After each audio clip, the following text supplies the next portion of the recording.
Bismillahirrahmanirrahim. Assalamualaikum warahmatullahi wabarakatuh. Waalaikumsalam warahmatullahi wabarakatuh. Allahumma salli wa sallim wa rahmah wa barik ala sayyidina wa maulana Muhammad wa ala alihi wa sahbihi wa dzurriyyatihi wa man tabi wa ummatihi ajmain. Rabbi zidni ilma wa rizqni fahma, Rabbi shrah li sadri wa yassir li amri wa hlul 'uqdatam min lisani yafqahu qawli. Amin ya rabbal alamin. Ya Allah ya rabbal alamin, hasbiyallah wallahu akbar.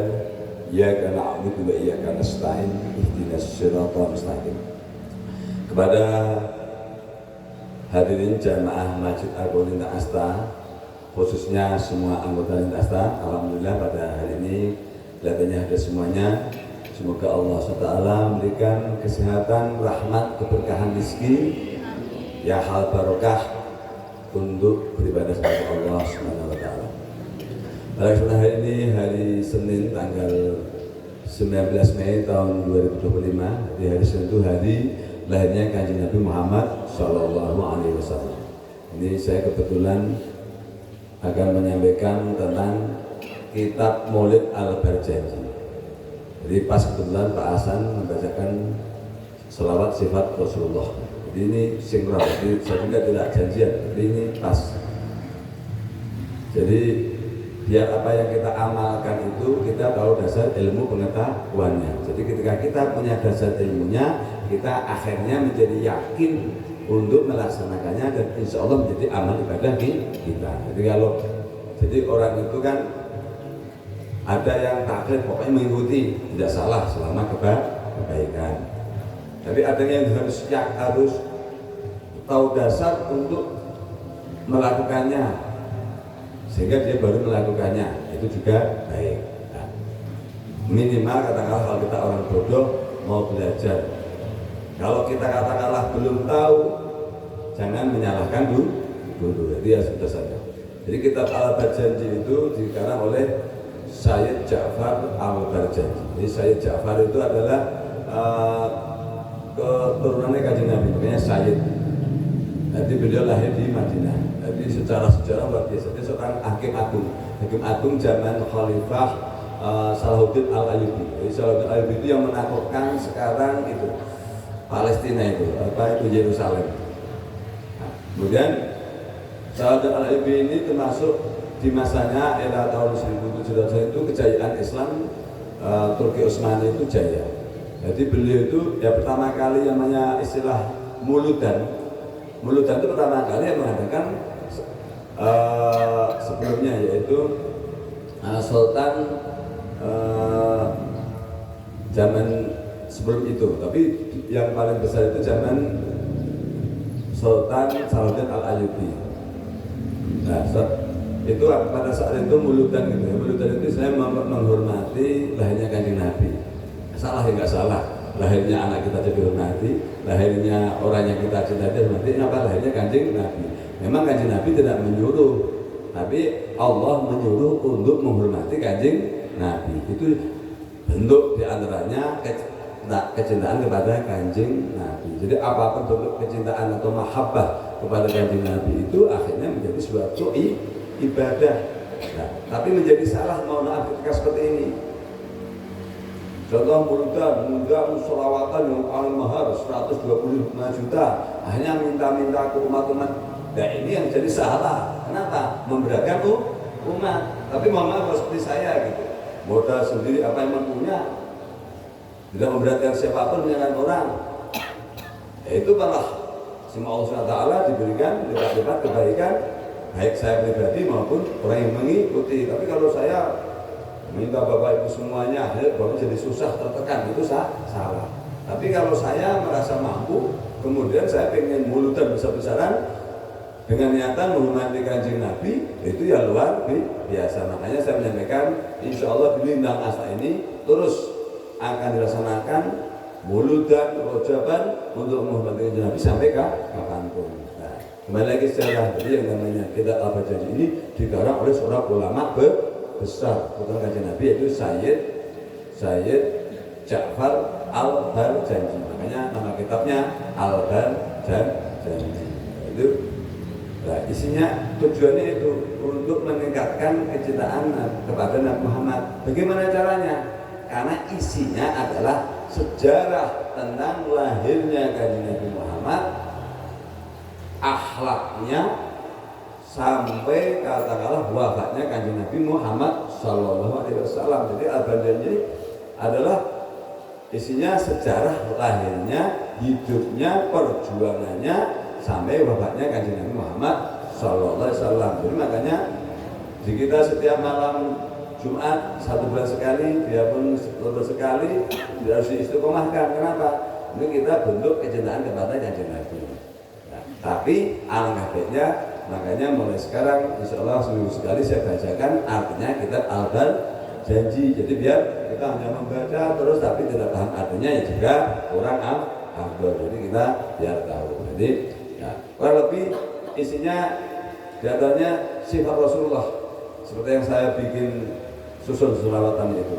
Jadi sifat kanjeng Nabi Muhammad SAW itu diantaranya ar-rajulul haqiqi. Kanjeng Nabi itu seorang lelaki yang sejati, bukan mohon maaf.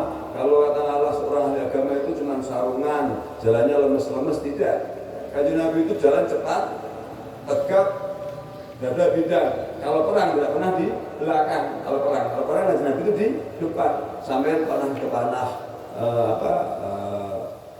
giginya dan sebagainya. Jadi Nabi itu gambarannya bukan seperti mohon maaf seorang ahli agama yang dia lemes-lemes kerjanya cuma megang, enggak. Kanjeng Nabi itu bayangkan kanjeng Nabi itu kan dakwah di Madinah hanya 13 tahun. Madinah itu namanya Yasrib tuh. Yasrib itu belum beradab. Dari kota yang tidak berkembang, tidak dikenal. Kalau Makkah dikenal, dan itu sebelumnya Madinah Yasrib tidak terkenal. Kanjeng Nabi ketika hijrah ke sana karena orangnya itu baik disambut, kanjeng Nabi membangun peradaban, bangun pasar, bangun pertama kali memang masjid Kuba, masih ada kalau naik haji, masjid Kuba. Setelah itu masjid Nabawi. Nah, ini sejarah kanjeng Nabi itu sangat terhormat. Suatu saat kanjeng Nabi Muhammad itu ketika singgah di Madinah di daerah Kuba itu membangun masjid Kuba, dikasih hibah tanah untuk membangun masjid. Karena kanjeng Nabi itu mohon maaf bukan adem, haram untuk sedekah. Kanjeng Nabi membayarnya dengan onta. Kalau nggak salah sekitar berapa ekor onta dibayar. Jadi orang itu lillahi ta'ala memberikan untuk apa yang Nabi Muhammad Masjid Kuba itu dibayar tanahnya kanjeng Nabi. Nah, kemudian Madinah berkembang menjadi apa? Menjadi kota yang sangat besar dikenal dunia.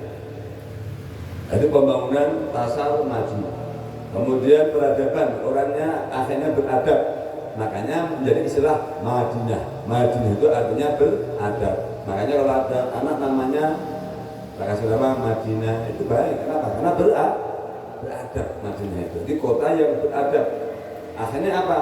Berkembang sampai menguasai Jazirah Arab sampai ke Andalusia. Andalusia sekarang Spanyol. Jadi ini dia menjadi pengetahuan. Jadi itulah sejarahnya daripada kurang lebih kitab Al-Bajani. Jadi akhirnya kisah Nabi Muhammad ini dibukalah di kitab Al-Bajani oleh Said Al-Ja'far. Tujuannya apa? Biar umat Islam paham tentang kehebatan kanjeng Nabi Muhammad Sallallahu Alaihi Wasallam. Kalau nggak ada bukan gini, gimana tahu sejarahnya kanjeng Nabi? Makanya bagaimana bid'ah tidak menjadi bid'ah? Membaca sejarahnya orang Soekarno aja baik, kenapa? Nggak ada sesuatu yang positif, apalagi sejarahnya kanjeng Nabi Muhammad SAW. Nah ini apalagi ini terdiri dari apa? Dari prosa itu cerita tadi, cerita kisah sejarah Nabi Muhammad. Kemudian ada syair-syair berisi sholawat. Setelah itu pujian-pujian kepada kanjeng Nabi Muhammad SAW sebagai Rasulullah, sebagai utusan Allah. Jadi jadi akhirnya membaca kitab Al-Bajani menjadi ibadah. Kenapa? Belajar mengetahui sejarahnya kanjeng Nabi, membaca sholawat, menghormati kanjeng Nabi. Makanya yang namanya membaca kitab Maulid Al-Bajani ini menjadi ibadah. Jadi Bapak Ibu semuanya kalau itu jadi mantap berdasar. Nah, yang tidak bisa dilupakan itu ibadah sholawat itu apapun nama satu kan sholawat itu namanya kan penghormatan. Penghormatan itu yang namanya menghormati bentuknya macam-macam. Nah, ibadah seperti itu macam-macam. Contoh katakanlah berbuat baik itu macam-macam, menghilangkan batu, menyingkirkan batu, kemudian ngasih makan orang, itu bentuknya macam-macam. Nah, kecuali ibadah yang sifatnya ubudiyah kepada Allah mahdoh. Apa contohnya? Sholat. Nah, sholat itu contoh sholat subuh 2 rakaat nggak bisa diganti menjadi 3 rakaat, itu paten nggak bisa. Cara wudhu paten nggak bisa. Tapi kalau cara sedekah ya bebas, yang penting sedekah katanya Allah. Cara katakanlah amal jariah macam-macam, bikin irigasi, bikin jalan, ngaslah jalan, bentuknya macam-macam. Menghormati kanjeng Nabi ya macam-macam. Nah, itulah yang namanya pemahaman harus kita luaskan sehingga kita melakukan segala sesuatu insya Allah menjadi baik karena niatannya lillahi ta'ala. Nah, kalau masalah kemutlakan beneran, tidak ada yang absolut atau tidak ada yang mutlak kebenarannya. Makanya di Islam itu khilafiyah, perbedaan itu akan menjadi rahmat. Jadi perbedaan itu tidak apa-apa, akan menjadi rahmat, bukan menjadi sebuah permusuhan. Kenapa? Karena pemikiran beda yang penting istilahnya perbedaan itu yang berdasarkan kebenaran. Kalau agama berarti berdasarkan Quran dan Sunnah kanjeng Nabi Muhammad SAW. Jadi lebih demikian. Nah, nanti saya bacakan sedikit tentang sifat kanjeng Nabi itu. Kebetulan yang saya tulis di sifat Rasulullah itu. Jadi Nabi Muhammad itu al-insanu kamilu, itu manusia yang sempurna. Jadi dari awal sampai akhir tidak ada lawannya. Al-khairul insanu, sebaik manusia. Kemudian fil alamin di alam semesta. Ya Habiballah, wahai kekasih Allah. Kemudian ya Nabi Rasulullah al-insanul masali, wahai Rasulullah engkau adalah sangat mulia. Al-akhlakul, kenapa mulia? Karena al-akhlakul karimah, karena akhlaknya rasional, karena akhlaknya. Kemudian al-uswatul hasanah, menjadi teladan. Kenapa teladan? Karena yang dilakukan Nabi Muhammad itu umum manusia, bisa dicontoh. Beda yang dilakukan Nabi Musa.